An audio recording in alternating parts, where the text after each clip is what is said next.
Your swim begins in the beautiful Lake Coeur d'Alene this year, as it always has been. It's a two-loop course to get your 2.4 miles of swimming.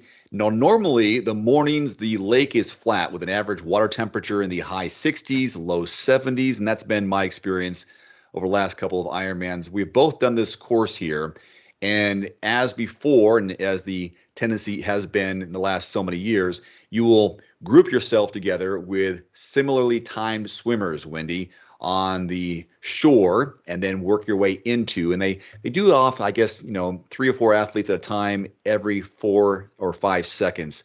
So how do you approach a lake swim versus maybe an ocean swim? I did Ironman Coeur d'Alene in 2008, and the water temperature for me was 57 degrees. And so I highly recommend athletes prepare definitely for a cold water wetsuit swim. I wore a skull cap, which is a neoprene cap that kind of goes around your chin, and then you put your race day cap over it. And I was really glad I had that because that had just helped keep my extremities warmer, at least my head. And I was able to get in the water the day before to kind of help myself acclimate to the water temperatures. It's probably the most beautiful lake besides Mirror Lake and Lake Placid that I've ever been in. It's so crystal clear. The colder temperatures to me makes it seem more pristine and clean. And it's very straightforward rectangle. I think it's really hard for someone to go off course during this swim. And like you already said, it's 2.4 miles and it's a rolling start and it's flat, meaning you're going to have really probably no chances of there being any like turbulence to swallow water or to impair your sighting because it's a nice pristine flat swim with a rolling start, meaning they just casually, you just kind of get in the water and your swim starts when you cross that start line. So if you're less experienced swimmers and you want to start in the back, you don't stress about it. Your time of your race is going to start when you get in the water, and you will have 17 hours to complete the race at the time you start your race. Because some people in the back of the pack may be starting, 30 to 45, maybe up to an hour after the first swimmers start. So it's nothing to panic about and it's nothing to stress about. We just want to make sure, and that's why they do the rolling start, kind of a little bit of safety sake. I know the year I did it, it was a mass start. And so it's a little bit different back then. And then I had the opportunity to go watch it in 2009.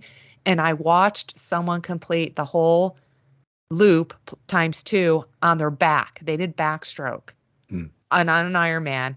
And I'm sure, because it's such an easy course to follow, they just probably had to stop, either flip their head in the water or kind of go on their belly to, make sure they were on the right track.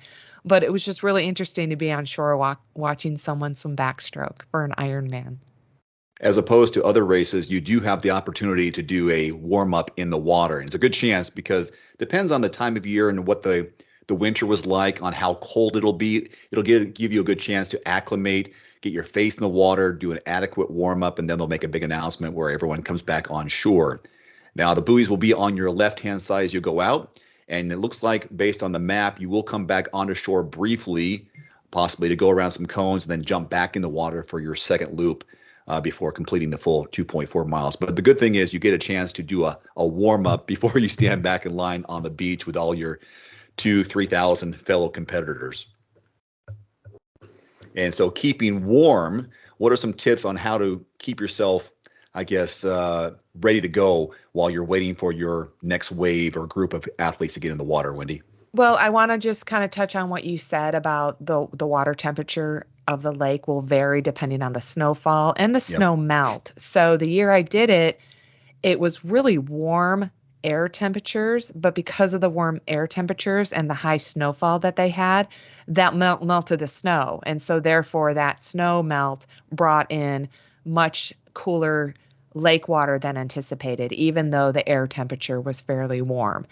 And so, again, depending on the air temperature, I've been known to get my transition set up and put my wetsuit on right away and kind of wait around in my wetsuit to keep warm if the air temperature is going to be on the cooler side, because I don't want to be cold or, shivering before I get in cold water. And so that wetsuit definitely is going to become your friend. Again, being mindful of the weather and the water temperature, making sure you do have a skull cap, or I don't know if they allow you to wear booties or hands or gloves. There is a certain temperature that you're allowed to wear those, and that would be posted on the Ironman site. I don't have it off the top of my head, but I think if it's below 60, you can wear those added neoprene to keep you warm. One other thing I remember doing the half and the full a number of times, I think you know the full 3 times and the half 3 or 4 times, is that when you go out, the sun will be rising to your left. You might want to get darker sunglasses, darker goggles, but just be aware the sun will be rising to your left. You may not, you most likely will be still facing the sun by the time you get done, but that's where it'll be coming out. Just be aware of when you go out there, that's the direction of the sun. Still so beautiful, spectator friendly. The crowds are amazing along Mm-hmm. the beach wall. Thousands of fans. I mean, it's a really great swim location, and like Wendy said, one of the most beautiful swims at the Ironman courses in North America for sure. Right. And included within the training plan are links to videos and articles where I talk about how to acclimate to cold water, how to warm up for a cold water swim.